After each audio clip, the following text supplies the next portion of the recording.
Bonjour à tous et bienvenue sur la chaîne Au fil des lames. Aujourd'hui, je vous présente un modèle de la marque Bark River, le Gunny Hunter dans sa version LT.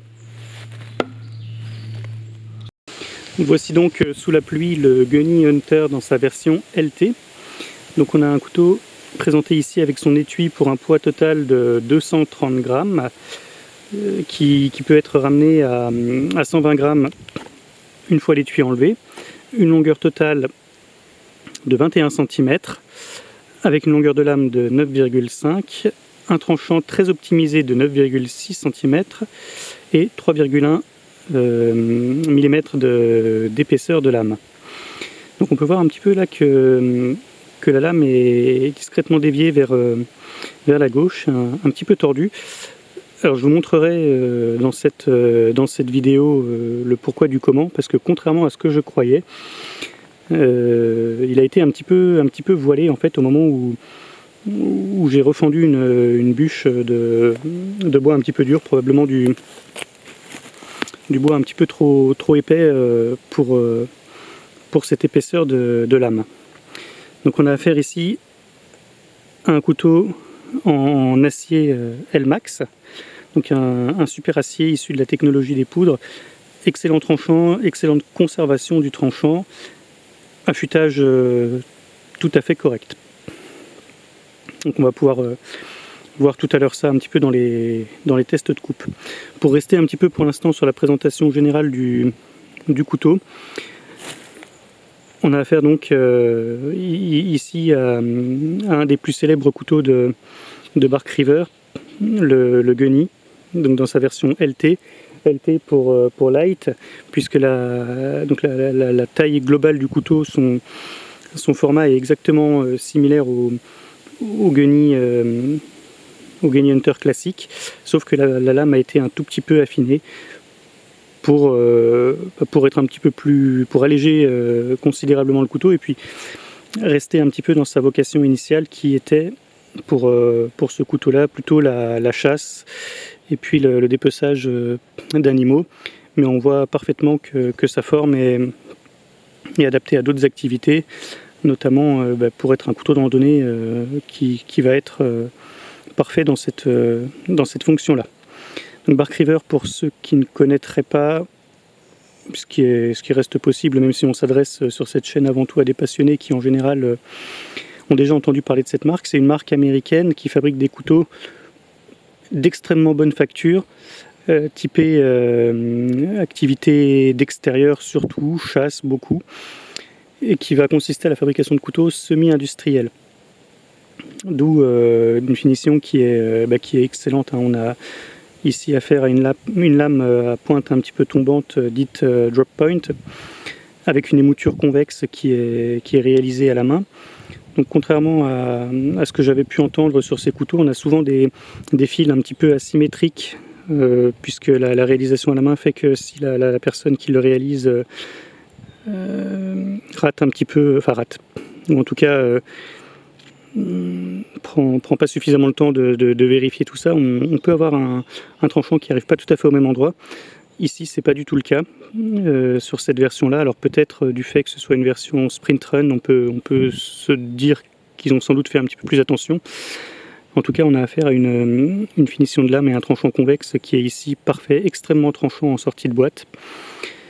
Un manche en micarta noir d'extrêmement bonne facture avec un petit œillet pour le passage d'une dragonne qui est extrêmement bien finie en acier inoxydable, et les deux rivets qui permettent de tenir les plaquettes en micarta, qui sont polies également, rien qui dépasse, et une prise en main qui est la meilleure prise en main que j'ai pu avoir sur... ils sont réputés pour ça aussi, mais qui est la meilleure prise en main que j'ai pu avoir sur tous les couteaux que je possède, quel que soit le type de prise en main qu'on va utiliser, prise en main pic à glace inversé ou prise en main classique ou inversée. On a aucun point d'appui douloureux, une toute petite, un petit quillon de garde avant qui joue parfaitement son office pour éviter que la lame ne fasse connaissance avec la pulpe des doigts.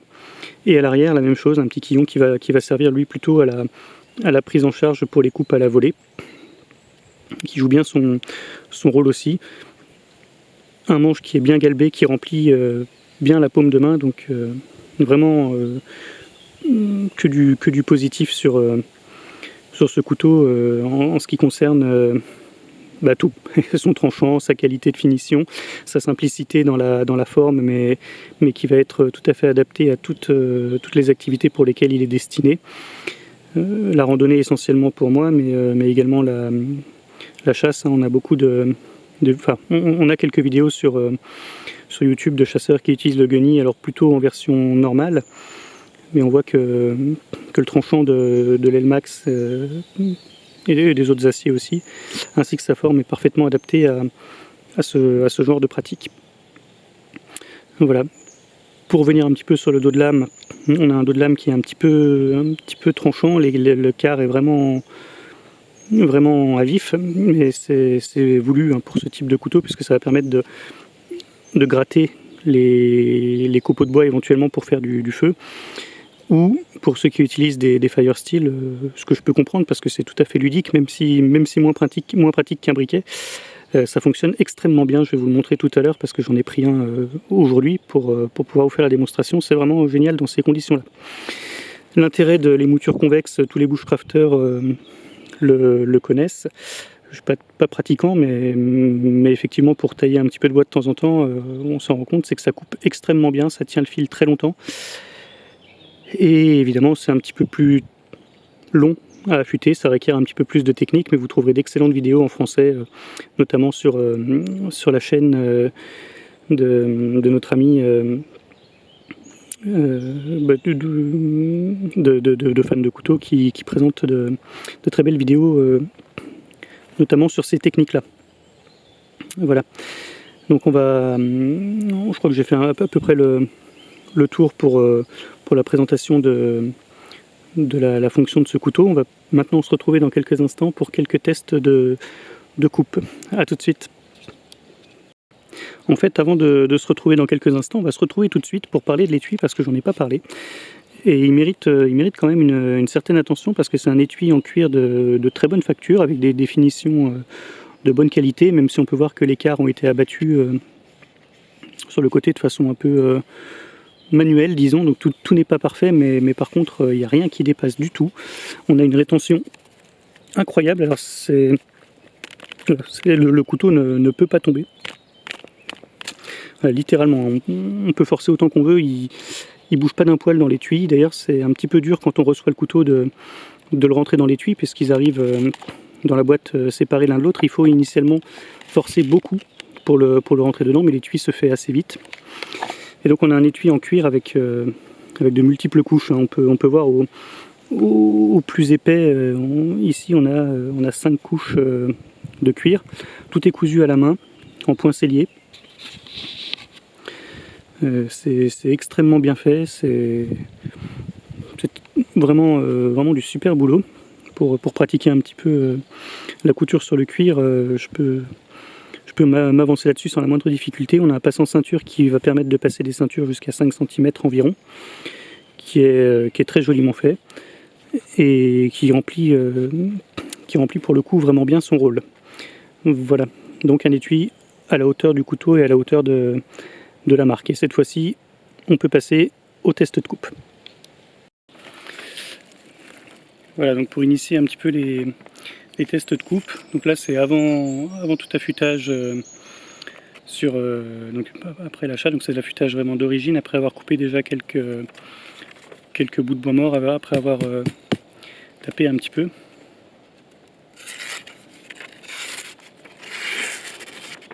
Voilà, donc un affûtage qui reste encore tout à fait bon, même s'il est un peu moins impressionnant qu'il a pu être en sortie de boîte, parce qu'on pouvait faire à l'époque des cercles, en fait tout simplement on pouvait couper là, on peut encore quasiment, hein, donc voilà, ça reste tout à fait correct. On réessayera dans quelques dans quelques minutes, donc je mets ça de côté pour pouvoir le ramasser tout à l'heure et le test sur du carton. Voilà, sans aucune surprise, ça coupe extrêmement bien. Voilà, donc on va essayer de faire de la coupe un petit peu à la volée sur ce morceau de bois qui est mort sur pied, donc assez dur. Donc il n'y a aucun souci de prise en main pour... Je vais me mettre devant. Et non, ça marche toujours pas. Si, ça y est. Aucun souci de prise en main pour le couteau dans ce cadre-là, puisque on va pouvoir glisser les deux premiers doigts. Hop, je me mets plus ici, au niveau du petit quillon postérieur, le majeur et l'index, et venir tenir avec le pouce. Le quatrième et le cinquième doigt ne servant à rien, ou alors venir jusqu'au quatrième doigt éventuellement. Alors on va essayer de refaire la mise au point sur le premier plan. Voilà.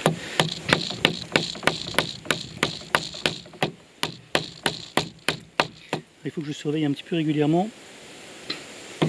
Pour la prise de vue, je suis navré.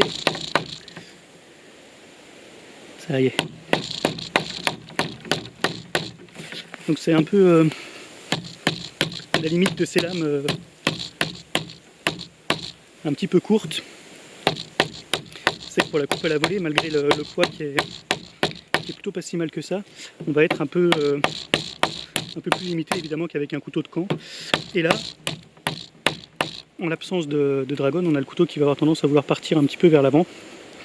C'est un phénomène qu'on identifie facilement ça avec tous les couteaux pour lesquels on n'utilise pas de dragon, malgré le petit retour dont je vous parlais tout à l'heure.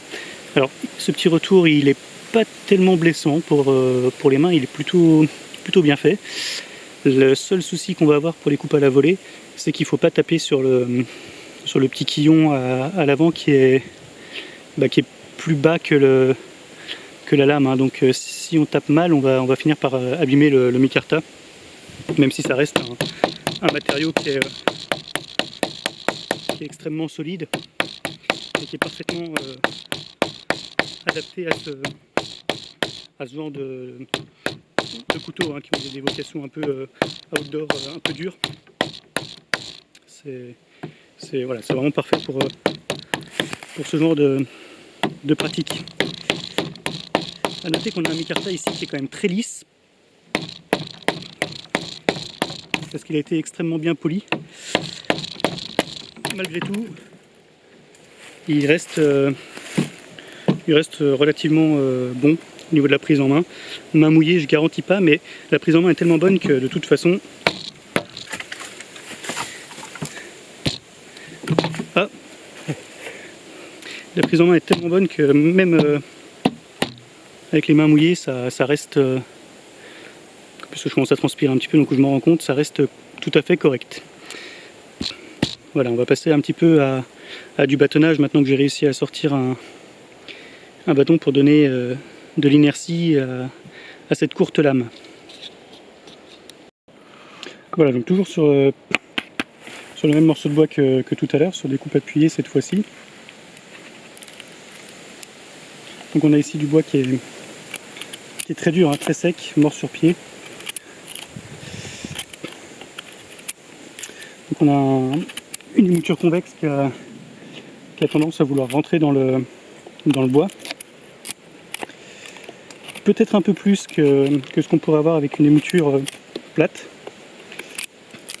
Il est vraiment super dur ce bois.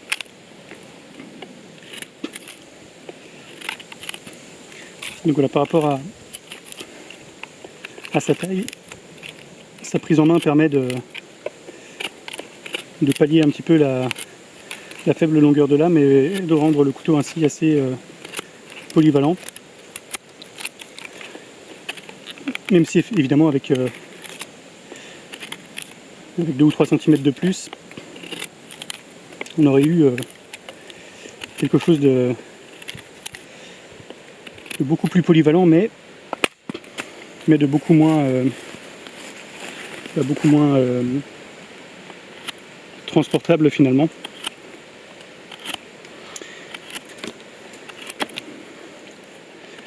Et donc là voilà, hop, quelques nœuds difficiles à passer, mais on arrive quand même à faire grosso modo ce qu'on veut avec ce couteau. On a une maniabilité qui est supérieure à une lame plus longue, qui vient compenser son manque de polyvalence par une meilleure maniabilité, quoi, pour faire des travaux un peu plus fins, donc pas ce genre de tâches. Mais voilà, là je suis en train de tailler une petite pointe pour faire trépied, tout simplement. Et de ce côté-ci, donc le travail de la scie, parce qu'encore une fois, un couteau c'est pas fait pour passer à travers une bûche, contrairement à une scie. Voilà, donc maintenant que le nouveau trépied est fait, on va pouvoir passer à la suite de la vidéo. Quelques petits bâtonnages maintenant.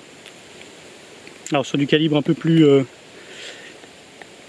petit que sur la vidéo que vous verrez, que sur les images de la vidéo que vous verrez de la dernière fois, parce que encore une fois ça a pu voiler un petit peu la lame. Mais voilà, sans surprise, en soie traversante, on peut se permettre de passer à travers des bûches donc de cette taille, hein, qui n'était pas énorme, mais sur un bois qui reste quand même très dur, extrêmement sec. Donc voilà, si on a besoin qu'on n'a pas prévu de hachette, qu'on n'a pas prévu de scie, on a la possibilité de se faire des petites refentes pour faire un feu. On a possibilité également de bâtonner sur le cul un petit peu du couteau, parce que on a une soie traversante, donc il n'y a pas de souci de ce côté-là. Le micarta est assez costaud, même si encore une fois c'est pas vraiment sa vocation première. Encore un petit peu de bâtonnage en essayant de moins me mettre cette fois-ci devant.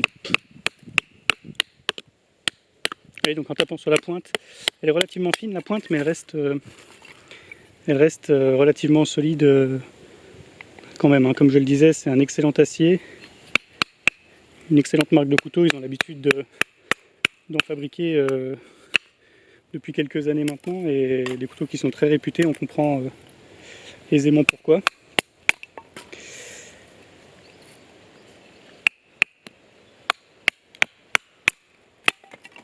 Voilà, sans le moindre souci. Donc comme je le disais tout à l'heure, je reprends pas les bâtonnages plus épais pour pas prendre le risque d'abîmer le couteau. Et donc là, après tout ce qu'on lui a fait subir à ce couteau, on va pouvoir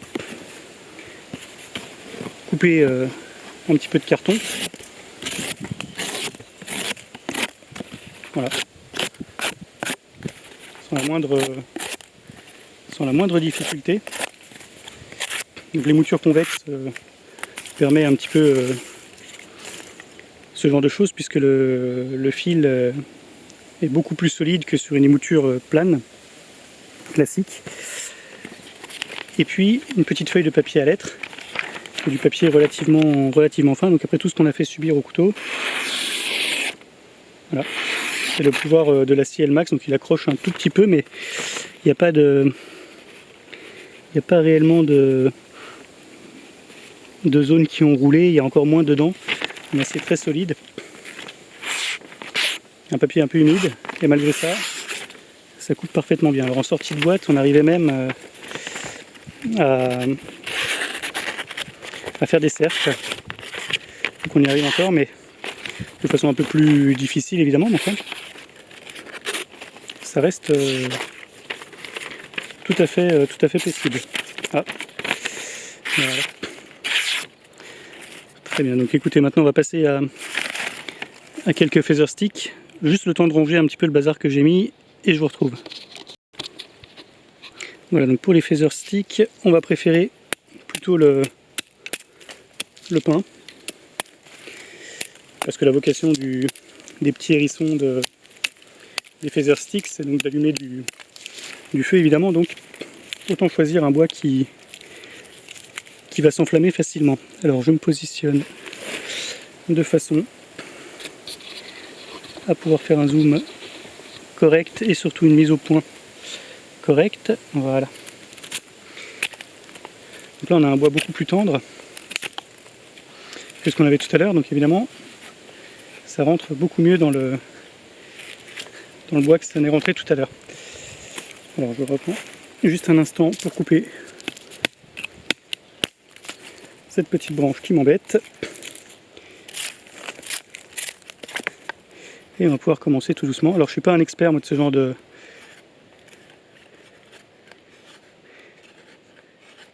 choses parce que c'est pas des habitudes que j'ai d'allumer des feux ou autre. Après, on peut supposer que quelqu'un qui aurait un peu plus de maîtrise que moi pourrait faire de beaux copeaux, même si ça demande une technique un petit peu plus, une finesse disons un peu plus pointue qu'un couteau plat. Il faut un peu plus d'entraînement quoi, parce que ça a tendance à vouloir rentrer plus facilement dans le bois. C'est pas tout à fait évident quand on n'a pas l'habitude, mais enfin même un débutant comme moi, on arrive quand même à faire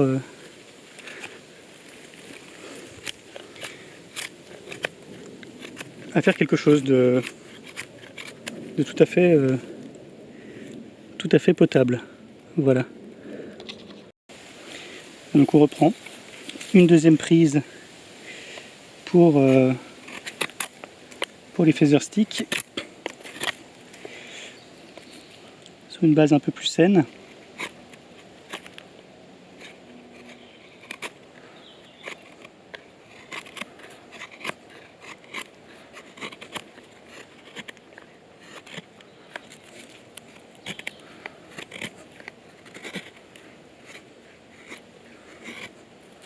Donc on arrive avec un peu de pratique à faire des copeaux très fins, même si c'est pas franchement ma spécialité personnellement, mais on imagine que quelqu'un qui aurait un peu plus de pratique et d'habitude que moi ferait du bien meilleur travail que ça, mais enfin voilà, même un débutant comme moi arrive à faire quelque chose de tout à fait convenable. Du coup, on va profiter de ces petits copeaux pour amener l'utilisation du fire steel. Donc avec ici quelques écorces de bouleau que j'ai ramassées sur la route. Et l'avantage de ces écorces de bouleau, c'est que ça brûle très très bien. Et donc en utilisant le dos de la lame, je vais dézoomer un petit peu pour qu'on voit mieux. En utilisant le dos de la lame, on arrive de façon extrêmement facile, ça avait presque pris, à décrocher des petits copeaux de fire steel et donc à faire une flamme sans la moindre difficulté. Et si on voulait vraiment démarrer un feu avec le petit hérisson, voilà, ce serait sans la moindre difficulté. Comme on peut le voir, ça part assez vite, et comme on a découpé tout à l'heure des petites allumettes, il suffit de les rajouter dessus pour que le feu parte pleinement. Ce qu'on va pas faire pour l'instant parce qu'on est en forêt et que j'ai pas envie de foutre le feu partout, mais enfin en tout cas on a la possibilité de démarrer un feu de façon extrêmement facile. Donc ça c'est le pouvoir de l'écorce de bouleau, hein. Il n'y en avait pas beaucoup, et pourtant avec quelques étincelles ça part tout de suite. Donc je vais vous refaire quelques petites étincelles pour vous montrer, parce que vraiment je suis épaté. J'ai testé hein, par rapport au Folkniven S1 notamment, on a des étincelles de façon extrêmement facile, et puis surtout des étincelles qui brûlent bien, parce qu'on vient décrocher des gros copeaux.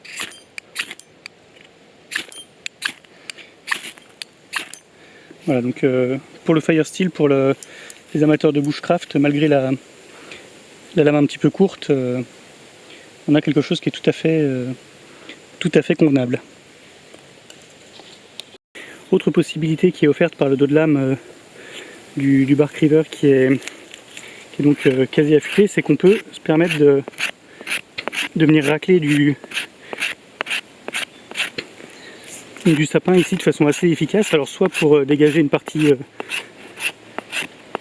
un peu plus sèche si on veut écorcer la partie humide, soit pour venir récupérer des petits copeaux, alors plutôt sur du bois qui serait riche en résine, ce qui n'est pas le cas ici.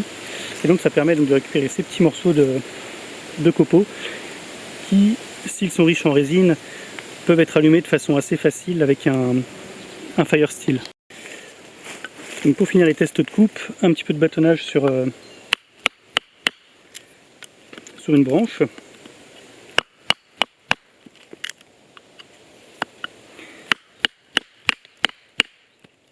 Encore une fois un couteau qui est hyper à l'aise, hein, et sur lequel on n'a pas spécialement peur de taper malgré la finesse de la lame. Voilà, ça passe à travers sans la moindre difficulté. Et du coup, je vais profiter de cette prise pour conclure un petit peu sur ce Bark River Gunny Hunter dans sa version LT en acier L-Max avec le manche en micarta. Donc on a un couteau qui est parfait pour la randonnée, probablement un de mes couteaux préférés pour cette activité là, parce qu'on a un encombrement assez compact, une puissance de coupe exceptionnelle, une rétention du tranchant qui est voilà, hein, donc on a pu voir là, toutes les coupes que j'ai faites, le fire steel, le bâtonnage, etc. Il n'a pas été réaffûté et pourtant hein, et donc ça c'est tout ce qu'on a pu voir sur la vidéo. C'est pas tout ce que j'ai coupé, quoi. Il restait encore pas mal de prises que j'ai pas gardées. Je l'avais utilisé une première fois avant et il coupe comme en sortie de boîte, quoi. Donc ça c'est le pouvoir de l'acier L-Max.